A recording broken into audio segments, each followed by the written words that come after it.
Hey everyone, this is Perfect Legend, and in this video, we're going to be talking about online ranking culture and fight games. All right, let's get into it. He's the player with foot in opponent's mouth disease, Carl Perfect Legend White. Real quick, my comprehensive fight game strategy guidebook, Game Fu Way of the Digital Fist, is now available in paperback. When you're ready to take your game to the next level for the new era, the link is in the description. Now let's get into the video. Still a lot of regions that didn't have locals, and we just took advantage of what we had, and that still hasn't changed much. There's more locals, but it's still not that much more. We live in different times, so that's why if rank is what you got to do is with your limited time and schedule, so be it. But trying to help everyone out, because I want this to be a productive conversation. I want to see fighting game skill and strategy and tech and everything push further than our days, so we can look back and be like, that's right, they're actually taking the necessary steps to train better, to have conversations like these, and to be very open-minded, very open-minded about this stuff, because rank is a great tool, but I think if you want to take it a step deeper into the competitive play, long sets are great. And one example that I can give is when I was really training for tournaments, I would train for that particular tournament format.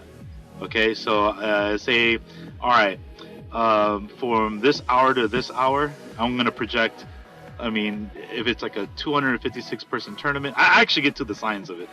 And I'm playing pools. I'm going to play like my 2 hours of pools. So in 2 hours, I'm going to play 2 out of 3 only.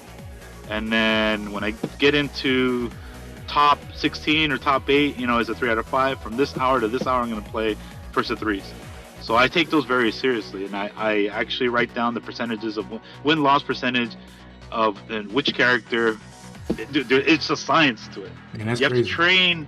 Yeah, you have to. You know exactly what I'm talking about. You have to train how the tournament format works, right? Because if you play ranked, you're just gonna literally play in the first hour of pools. You don't know who you're gonna get sometimes, but not anymore. It used to be like that when there was no seeding. You don't know who the hell you're gonna play, and that's just how it was back then. Nowadays, as majors are involved, or even at the local level, you should pretty much know a lot of the players in your neighborhood that come out. But when majors are involved, you get the brackets a week or two in advance, so you can literally check out who you're gonna play. Yeah, if I'm flying anywhere, I'm for sure like watching. I'm looking them up on CFN, YouTube, or whatever, right? Using that. Perfect Legend, he has to be a speaker on this. What's up, Carl? How you doing, brother? Yeah, I think he's coming on still. Yo. Listening, so it'll probably pop up here in a second. But Yo, can y'all to hear your me? point, yeah, I can hear you now. Oh, okay, cool. I didn't know if it worked. All right, go ahead. I want to interrupt. I was just gonna say, to Valle's point, I think actually Street Fighter 6 does a good job of being able to train in that multiple 2 out of 3 format 2 and 3 out of 5, because you can have multiple people playing in the same battle lounge at once. You'll see NuckleDu do this after his tournament run.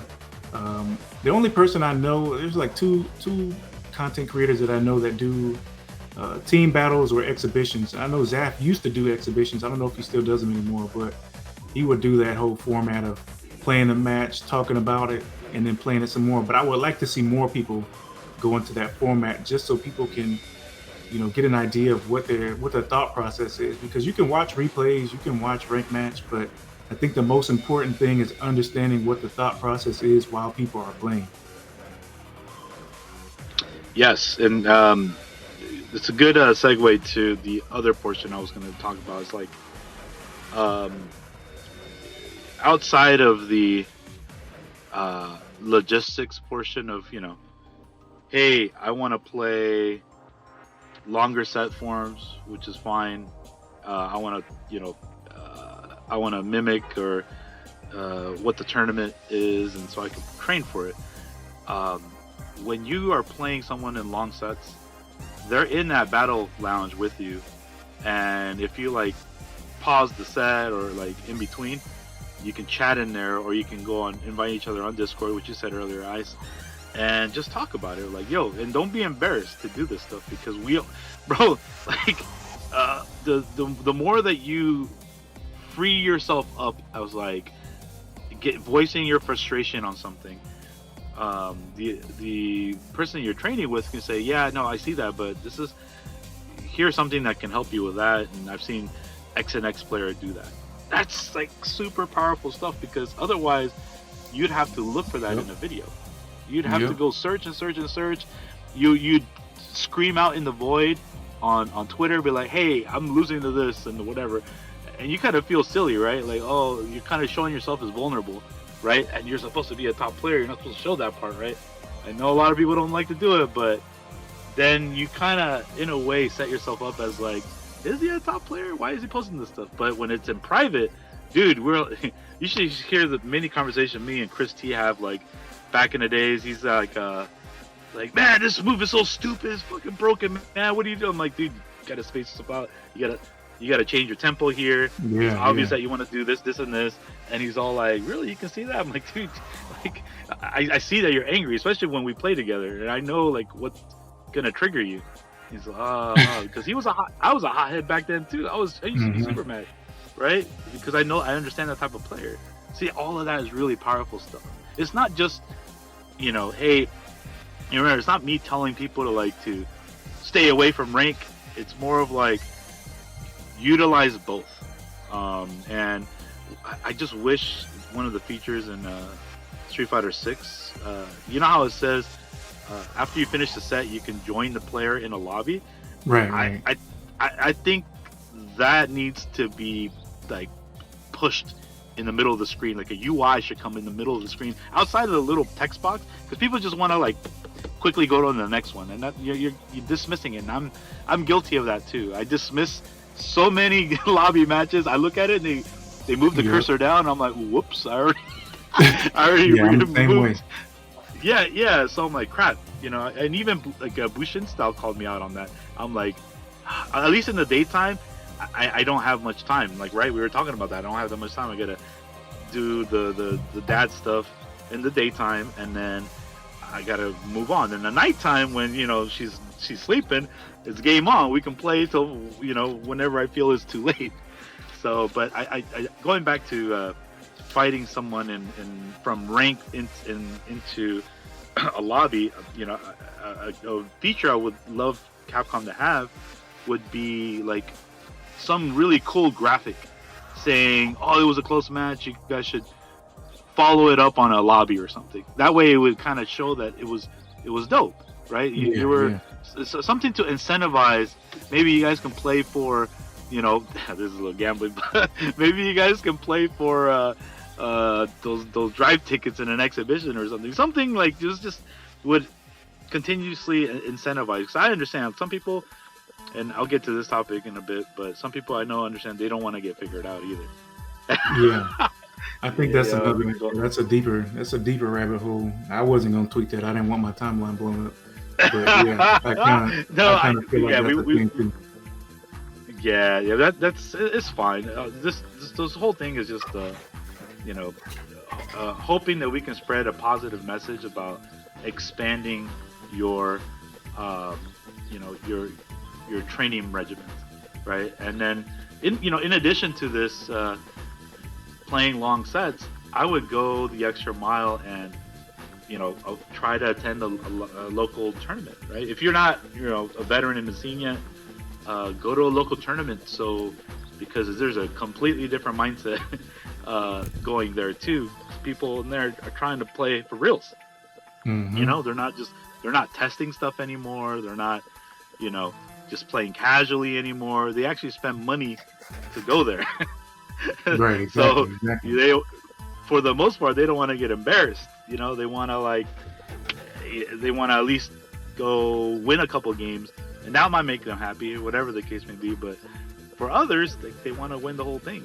So, hey, let's let Carl speak on it. Hey, Carl, you have anything you want to points you want to bring out? Yeah, sure. First, what's up, y'all? It's good to talk and just do this in general. But I wanted to say, because I made a post before, and I think you made a post after, but I just wanted to say first off, rollback is great, and the opportunities we have to practice and just play cannot be taken for granted. Just how it used to be, like going back from before we even had delay-based netcode or had online, then having that, and now having like this robust online. It just seems like now they have to fix up or tune up the things that they've been doing. But what I wanted to say about saying online rank doesn't matter as far as your rankings and stuff, everybody's rank path isn't the same. Like plenty of people get good spreads versus people, while others might have to fight killers back to back, or they might have to fight like their characters bad matchups. You know how the game is character lock, and then people are always one and done, and so you never know, like,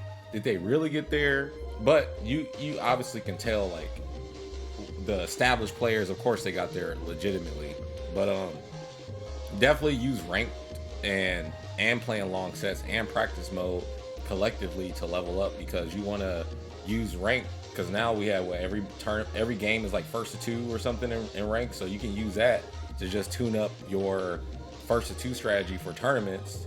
I mean, of course, like a lot of people play wild in rank and there's lag and all that stuff, but you can get a good gauge of where you're at and where the people are at.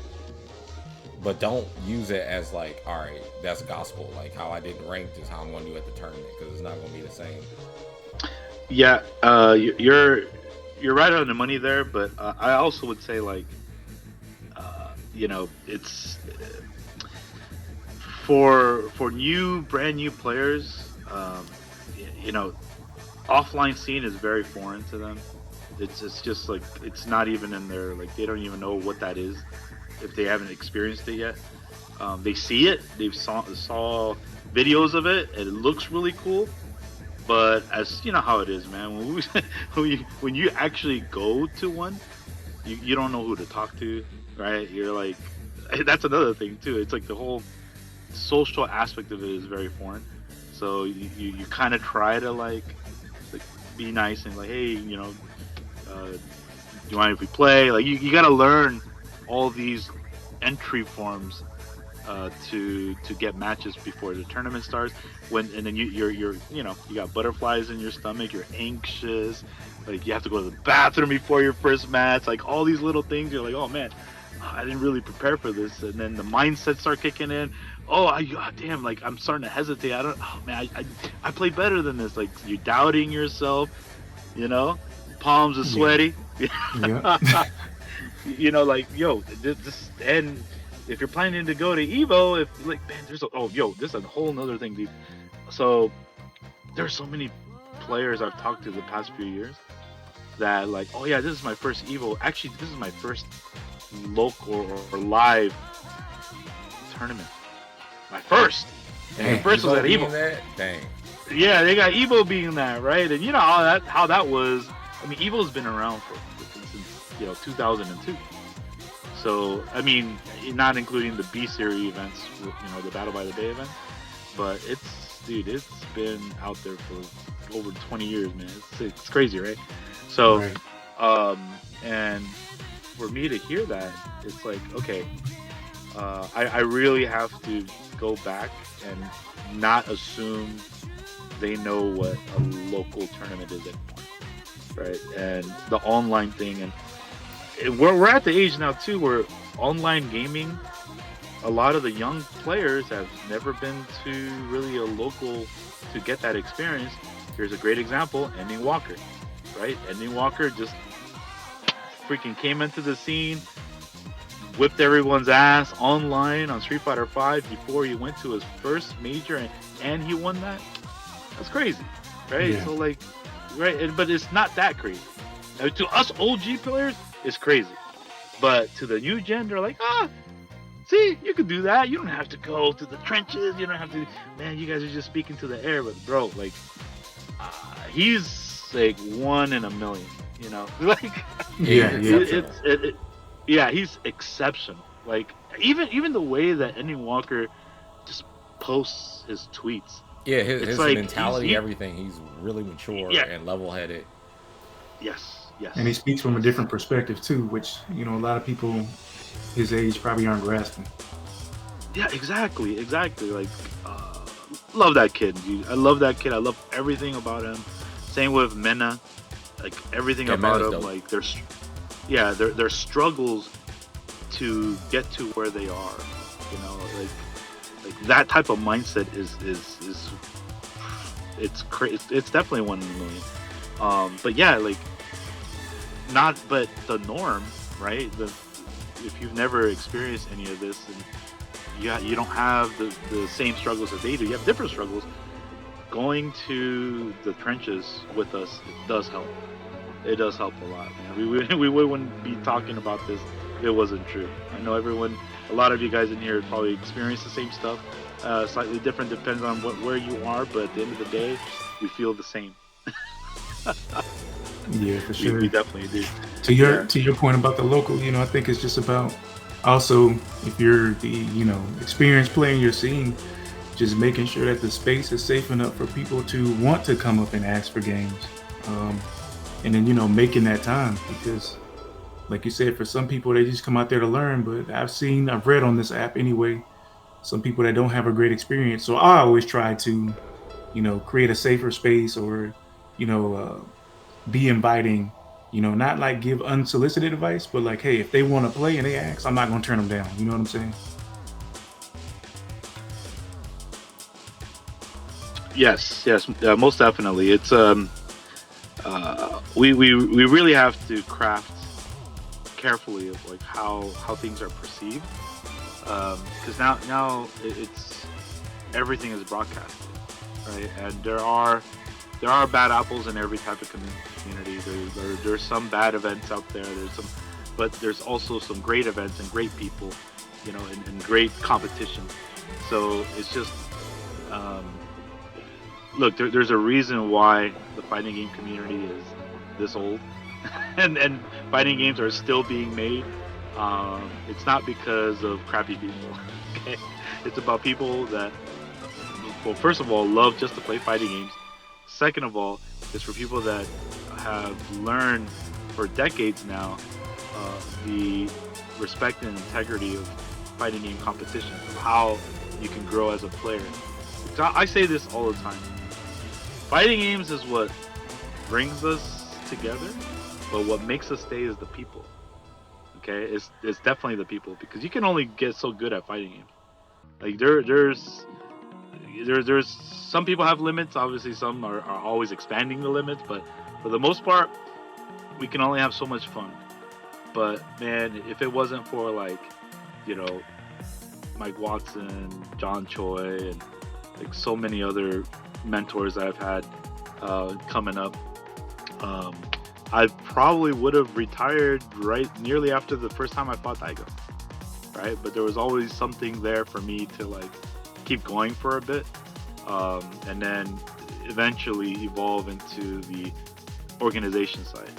But I know we're veering a little bit off from the online ranking stuff, but I just want to say like, hey, online ranking and how this correlates to online ranking is like where the dangerous part of it is that you don't get the social aspect of it. So maybe my concern is that more fun to you now, or is it like you don't care about the social aspect, or how would you improve your time with fighting? Is there a better way to improve fighting games? Because we can only play. I think every top player can only play ranked for so long as well, because they're gonna want to play, their best peers, and you can totally see that at major events. You go in there, that's all they do. They eat, breathe, shit, sleep, freaking playing sets, money matches. It doesn't stop. It's like round the clock, right? And it's because of the people. Remember, the people, and they get better with you. They get better. Look at here's a good case, right? So the Birds, all right. Yes, they have a Middle Eastern scene, sure.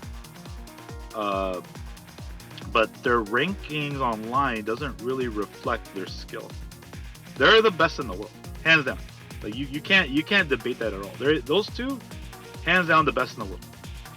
Like some of them, probably like top 8 best in the world, maybe even top 5, right? Best in the world. You can't debate it, right? but they play offline together. They just need 2 people.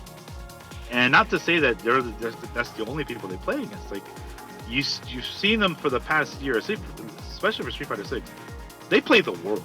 They travel, they go to Japan, they play everyone online in Japan because it's probably more, you could probably get more range, obviously, playing people online in Japan. They play anybody, right? They tested the lengths of the connections from Middle East to Europe to Asia, etc. They play everybody and they don't care, right? And they play them what? In long set form. And that's part of their training regimen. They do that to this day.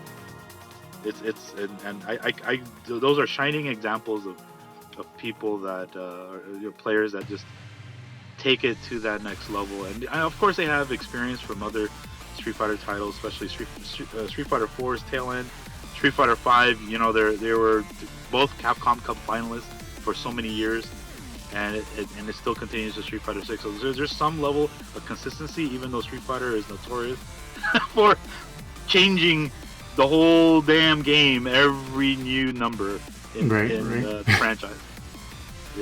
Yeah, I think to your point too, it shows that you really don't need to have a big collective of people. I mean, sure, when you're playing sets, but those two together, you know, when they put their head together and their knowledge together, it's taking them pretty far, right? Taking them to a lot of events, and just the conversation and dialogue that they have. You could tell that they test stuff together, and I think that everybody that looks to be competitive should have that one person they could lean on at least to help them get better.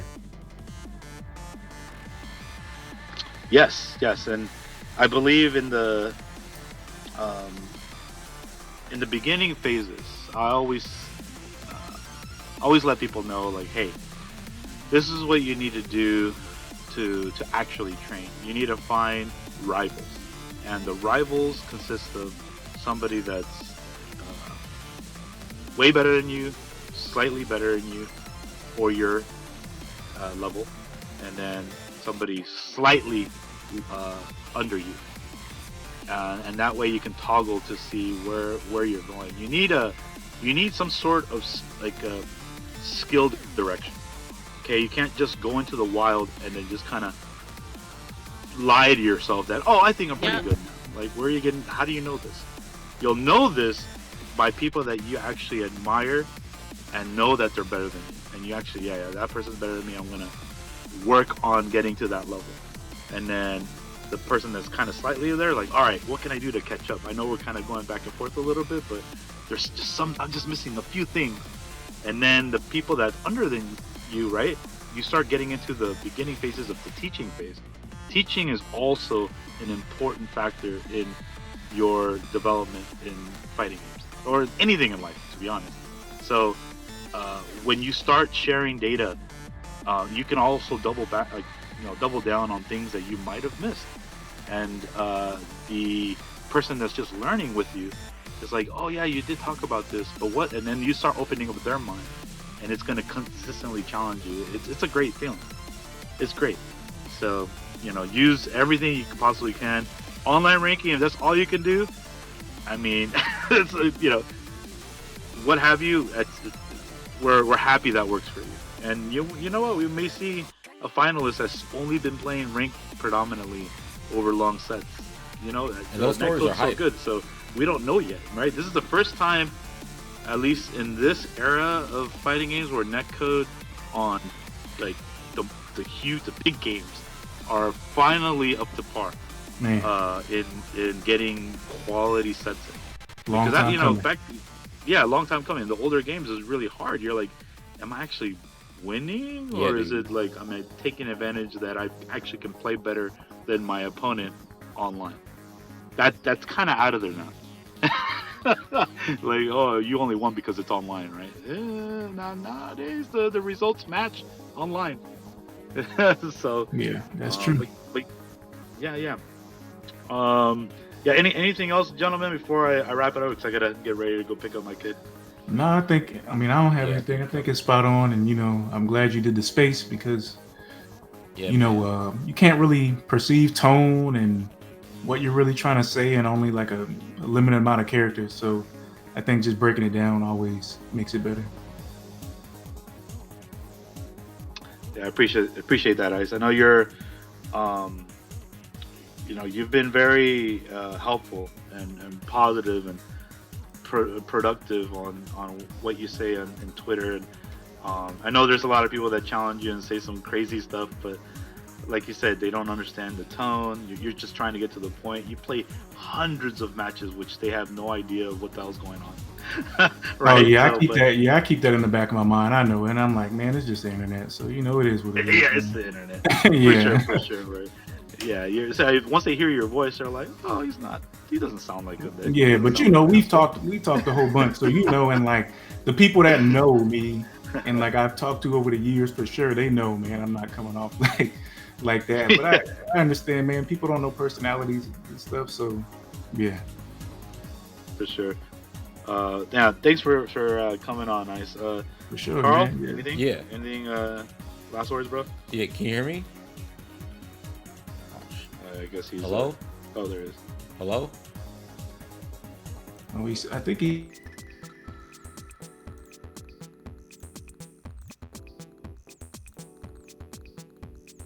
I guess he's. Oh, there is. Oh, I think he's speaking. We probably can't hear him. Hello? Okay. Thank you, guys. All right, hello? Yeah, I don't know what happened. It glitched out and it wouldn't let me talk. But yeah, I was basically agreeing with y'all in terms of just, people take the tone wrong because there's literally no tone to take through text. So maybe we should start doing voice notes on social media too. Because we can do that now. I'm not sure y'all know. That's a good point. Yeah.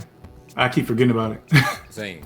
Because it's so much easier just to type. We're not used to doing that. But yeah, like, it's really just expanding your palette to practice as far as what online just encompasses everything. But yeah, I agree with everything y'all were saying. It was a good talk. Thanks for inviting me to the space. Yeah, for sure. Thank you guys again for jumping on. I just thought about it in a whim. I'm looking at these replies and I'm like, all right, let's just try to articulate it a little bit better by voice, and maybe they hear us out. And some experienced players that I know and also really respect their opinions. So, but maybe, down to do it again on other topics. But again, guys, got a jam. Thank you guys so much for your time. I'll see you in the next one. All right, peace, Thanks, man. Peace.